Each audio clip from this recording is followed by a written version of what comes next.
కాంగ్రెస్ ప్రభుత్వం అధికారంలో రావడానికి 420 అబద్ధాలు ఆడి అధికారంలోకి వచ్చి ఈరోజు పేద ప్రజల కడుపు కొట్టి రైతు బంధు బంద్ చేసి పెన్షన్లు కట్ చేసి ఇచ్చినవి హామీలు నెరవేర్చకుండా ఉన్న హామీలు మొత్తం తుంగలో దొక్కి ఈరోజు ఇచ్చిన హామీలలో పేద ప్రజల భూములు గుంజుకోము, దళితుల భూమి గుంజుకోము, గిరిజనుల భూమి గుంజుకోమని చెప్పి అధికారంలోకి వచ్చి ఈరోజు లగచర్లలో రైతుల భూమి గుంజుకున్న తర్వాత వాళ్ళు ప్రశ్నిస్తే దాడి చేసిరని చెప్పి జైల్లో పెట్టిండ్రు.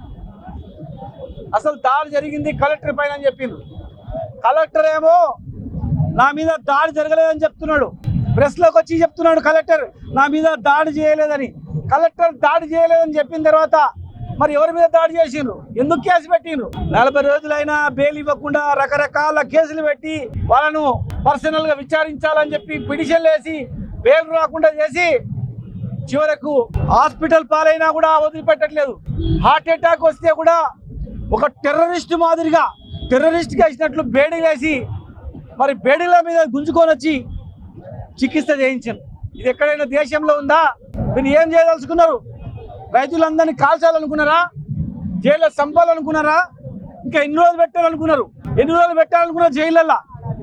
రైతుల గురించి ప్రశ్నించే వాళ్ళ మీద కేసులు పెడుతున్నారు, రైతుల మీద కేసు పెడుతున్నారు. దాడి జరగలేదని కలెక్టర్ చెప్తే కూడా మీరు అమానుషంగా వ్యవహరిస్తూ ఉన్నారు. ప్రభుత్వం ఇలా ప్రజల నుంచి తిరుగుబాటు రాకముందే మీరు సరి చేసుకోవాలి.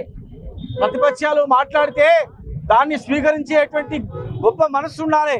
మాట్లాడొద్దని చెప్పి అందరిని జైలు పెడుతూ పోతే ఏదో ఒక రోజు తిరుగుబాటు వచ్చి మీరు తిరగలేని పరిస్థితి వస్తుంది. అధికారం ఎప్పటికి ఉంటారు అనుకోవద్దు. మీరు నేర్పిన బాటలో రేపు వచ్చే ప్రభుత్వం కూడా ఆ విధంగా వ్యవహరిస్తే మీ పరిస్థితి ఏందో అని కూడా ఆలోచన చేయాలా. ఇలా ఒక అవకాశాన్ని సద్వినియోగం చేసుకోవాలా. అసలు మాట్లాడొద్దు అని మాట్లాడితే ఎంతవరకు సమంజసం? అది ఇంకా ఎన్ని రోజులు పెడతారు? దళితులను, గిరిజనులను, బీసీల భూములు గుంజుకొని అక్కడ ఉన్నటువంటి పేద రైతు ఒక వేణుగోపాల్ రెడ్డి అని ఒక రైతు ఉన్నాడు. తర్వాత మిగతా వాళ్ళందరూ కూడా పేద వాళ్ళే, అట్టడుగు వర్గాల వాళ్ళందరూ కూడా మరి వాళ్ళందరినీ కూడా మీరు జైల్లో పెట్టి భయపెట్టి ఇస్తే ఆ భయపెట్టి భూములు ఉంచుకుంటే అవుతుందా? ఇండస్ట్రీ వస్తుందా? ప్రజలు తిరుగుబాటు చేసిన తర్వాత అక్కడ ఇండస్ట్రీ వచ్చి పని చేస్తుందా? ప్రజలకు ఏం అవసరం పడుతుందో అది పెట్టాలి కానీ అనవసరంగా వాళ్ళ మెడ మీద రుద్దుతామంటే ఎంతవరకు సమంజసం? మీరు ఇచ్చిన హామీల మీద దృష్టి పెట్టాలి, హామీలు నెరవేర్చాలి. అది కూడా సీఎం నియోజకవర్గం అంటే ఆదర్శంగా ఉండాలి. సీఎం నియోజకవర్గం అంటే అందరికీ ఆదర్శంగా ఉండాలి. సొంత నియోజకవర్గంలోనే సొంతం ఓటేసిన ప్రజలే, ఓట్లేసిన నాయకులే తిరగబడుతున్నప్పుడు ఆలోచన చేయాలి. మీరు ఆలోచన చేసి పునరాలోచన చేసి రైతుల పక్షాలు నిలబడితే మీకు పేరు ఉంటుంది. బలవంతంగా అధికారం దాన్ని గుంజుకుంటే వాళ్ళ శాపనార్థాలు మీకు లాభం ఉంటాయి. ఆలోచన చేయాలా.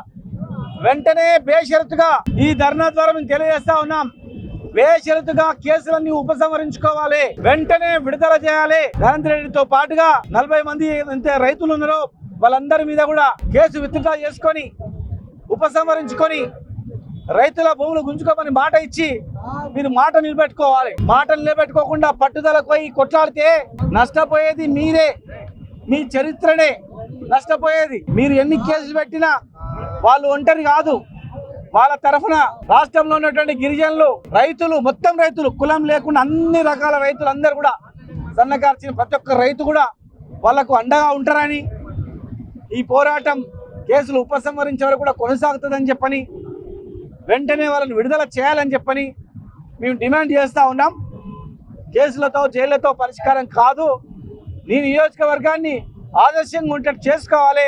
చిరస్థాయిగా రైతులకు చేసి మేలు గుర్తుపెట్టుకుంటట్టు చేసుకోవాలి. కానీ రైతు బంధు బంద్ చేసి, కళ్యాణ లక్ష్మి బంద్ చేసి, తులం బంగారం ఇస్తామని ఎగ్గొట్టి 4,000 చేస్తామని 4,000 చేయకుండా 2,500 పెంచుతామని మహిళలకు అది ఇవ్వకుండా ఉన్న భూములు గుంజుకొని బలవంతంగా చేస్తే అది నీ నియోజకవర్గంలోనే ప్రజలు తిరుగుబాటు అయిందంటే, ఆవేశంగా అంతవరకు అయిందంటే మీరే ఆలోచన చేసుకోవాలా. ఎవరు సలహా ఇస్తుండ్రో మరి మీకు కానీ ఆలోచన చేసుకొని మరి వాళ్ళ భూములు వాళ్ళకి ఇచ్చేయాలని, విడుదల చేయాలని చెప్పి మేము డిమాండ్ చేస్తూ ఉన్నాం. మీ దృష్టి అంతా హామీల మీద దృష్టి పెట్టండి. సంవత్సరం గడిచిపోయింది, ఇక మిగిలినది 4 సంవత్సరాలు. మరి నిన్న మొన్న మేము వింటున్నాం 2027 నాడే 27 ఫిబ్రవరి మార్చిలోనే ఎలక్షన్ వస్తుందని చెప్పి కూడా దేశం మొత్తం కూడా కోడై ఊస్తూ ఉంది. జమిలీ ఎలక్షన్స్ వస్తున్నాయి అంటే 2.5 సంవత్సరాలు కూడా లేదు. ఇదా మరి ఎన్ని హామీలు నెరవేరుస్తారో దాని మీద దృష్టి పెట్టాలి. కేసులతో పరిష్కారం అవుతుందంటే కాదది. ఈ తెలంగాణ గడ్డ కేసులకు భయపత్తులకు గురి చేస్తున్నాం, భయపడేది కాదు. అట్లా భయభ్రాంతులకు గురి అయినటువంటి తెలంగాణ వచ్చేదే కాదు. కనుక కేసీఆర్ని జైలుకు పంపుతాం, కేటీఆర్ని జైలుకు పంపుతాం, హరీష్ రావుని జైలుకు పంపుతాం, ఎవరు గొడవ చేస్తే వాళ్ళకు కేసులు పెడతామంటే కాదని సమస్యల మీద దృష్టి పెట్టి హామీలు నెరవేర్చాలని చెప్పి మేము ఈరోజు అంబేద్కర్ గారికి, బాబాసాహెబ్ అంబేద్కర్ గారు ఆయన పుణ్యమే తెలంగాణ వచ్చింది, ఆయన పుణ్యమే రాజ్యాంగంలో ఆర్టికల్ చేర్చినందుకే తెలంగాణ వచ్చింది.